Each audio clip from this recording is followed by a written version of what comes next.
여러분 큰일 났습니다. 금리가 오를 수 있다라는 전망이 나왔습니다. 이창용 하는 총재가 골룸버그 인터뷰에서 그런 얘기 했습니다. 금리 인하 폭이나 시기, 방향 전환 등의 새로운 데이터에 따라서 달라질 수 있다라고 얘기했습니다. 여기서 가장 큰 포인트는 무슨 말이냐라고 하면은 방향 전환이죠. 지금까지 방향은 금리 인하 기조로 계속 갔습니다. 하지만 다시 전환을 한다. 그럴 수 있다라고 얘기했거든요. 금리를 다시 올릴 수 있다는 얘기죠. 기준금리는 2.5% 2025년 상반기에서 마지막 인하를 했습니다. 그리고 7, 8, 10월달 3회 연속 동결을 했어요. 그런데 지금의 기조라 그러면 11월 말에 있는 금통위에서도 동결은 확실시되고 있습니다. 시장은 이미 2026년 2.5%를 고착 반영 중입니다. 왜 그렇게 생각을 할까요? 그 이유를 세 가지로 나눠보겠습니다. 첫 번째입니다. 일단은 이창용 총재가 금리 인하에 대한 종료 신호를 얘기했습니다. 이창용 총재의 발언을 보면은 이렇게 됐어요. 2025년 상반기에는 금리 인하 기조를 이어갈 필요가 있다고 했습니다. 그리고 7월 10일에는 안정된 물가 흐름 속 인하 기조 유지를 했습니다. 10월 23일 날은 뭐라 했냐면은 집값이 꼭 떨어져야지만이 안정이 아니다라고 얘기했어요. 이런 식으로 금리 인하에 대한 기조를 지속적으로 얘기했습니다. 문제는 11월 12일 방향 전환할 가능성이 있다. 그만큼 대한민국이 그렇게 탄탄하지 않다라는 얘기죠. 어떻게 보면은 금융위원 입장도 굉장히 많은 변화가 있었습니다. 8월 달에는 6명 중에 5명이 3개월 이내는 인하할 수 있다고 얘기했어요.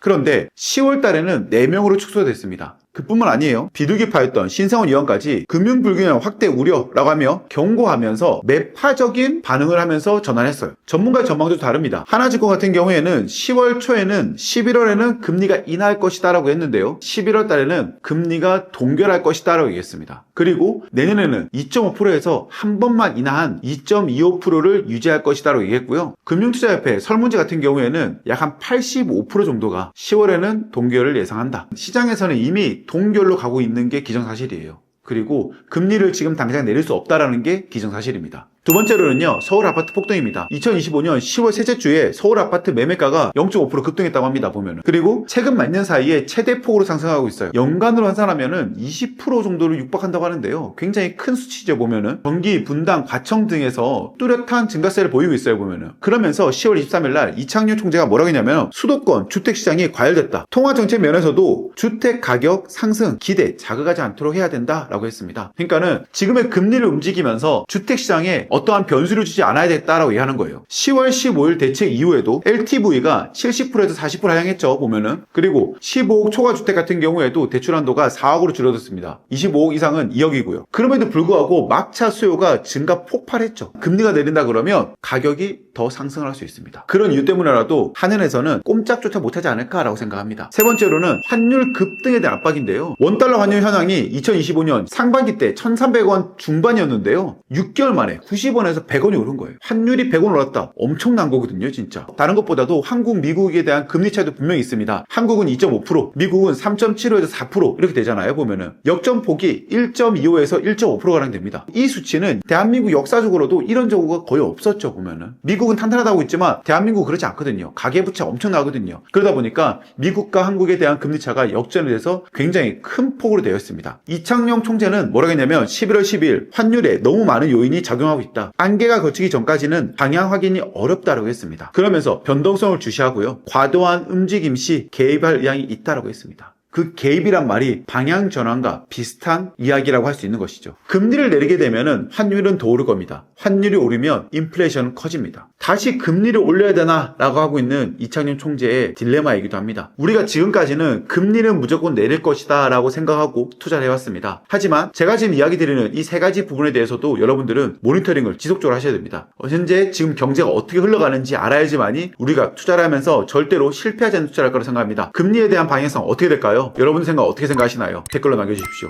감사합니다.